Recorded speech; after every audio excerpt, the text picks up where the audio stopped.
Sa nilabas na update ngayon ng talent manager na si OG Diaz sa kanyang YouTube channel, sinabi nitong may nakapagsabi di umano sa kanya na source na matagal nang hindi nag-uusap ang aktres na si Kim Chu at boyfriend nitong si Sian Lim. Kaugnay ito sa update ng hiwalayang issue ng dalawa. Hindi pa man ito ganon kakumpirmado ayon kay OG. Ang tanging magkakapagkumpirma lamang daw ng isyong hiwalayan ng Kim Si ay si Sian Lim at Kim Chu. Kaabang-abang daw kung magkasama ngayong Christmas vacation si Sian at Kim dahil every Christmas daw ay magkasama ang dalawa at binovlog pa nila ito. Kung sakali man daw na ngayong darating na Pasko ay hindi sila magkasama, ibig sabihin lamang daw nito ay talagang hiwalay na si Kim Chu at Sian Lim. Ang nakarating sa akin hindi pa to confirm. Nakarating lang naman sa akin na talagang matagal nang hindi nag-uusap si Kim Chu at Sian Lim. Pero ang makakapagpakumpirma lang yan o makakadenay lang yan si Sian at Kim. Basta ang iniwan lang sa akin ng aking nakausap. Kung mapapansin mo, Oj, every Christmas magkasama sila ni Sian Lim. Naga-out of the country sila. Binavlog pa yan ni Si. Yung huli yata nasa Switzerland sila. Ngayon, kung hindi magsasama si Sian at Kim nitong Christmas vacation, out of the country malamang alam mo na.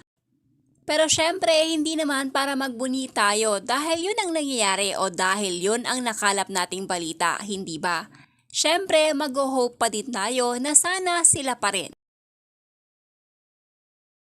Tinalakay din ni OG Diaz sa naging public statement ni Sian tungkol sa mga naglalabasang balita tungkol sa kanila ni Kim.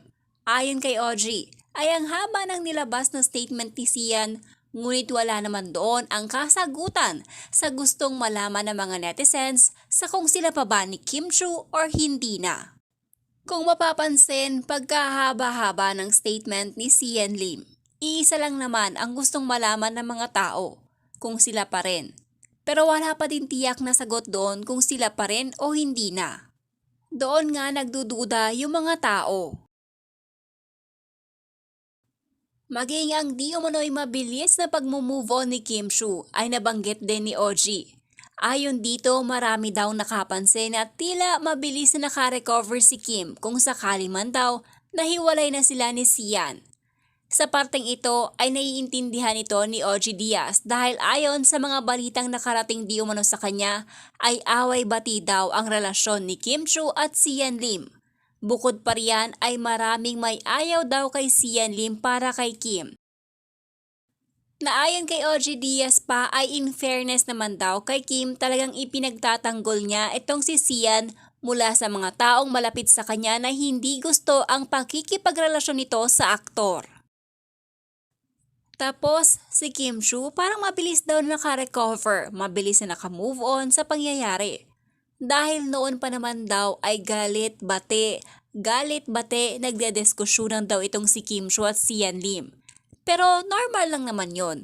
Kaya lang siguro, di ba may mga ilang friends din si Kim Chu na parang hindi boto kay Sian Lim.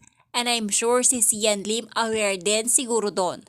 Pero in fairness naman kay Kim Chu, pinagtatanggol niya si Sian Lim sa mga hindi nagkakagusto sa kanyang boyfriend.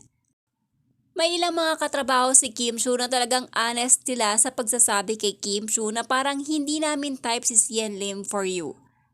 Siguro naman hindi naman tanga si Sian Lim para hindi niya yun malaman dahil may mga tao na hindi siya gusto para kay Kim. May nakarating pa daw na balita kay OG Diaz na naaaliw na sa isa't isa si Kim Chu at ang leading man nitong si Paolo Avellino. At kapansin-pansin din ang pagiging malapit ng dalawa nang magpalitan si Kim at Paolo ng tweets sa kanilang Twitter account na talagang namang hindi din nakaligtas sa mga netizens.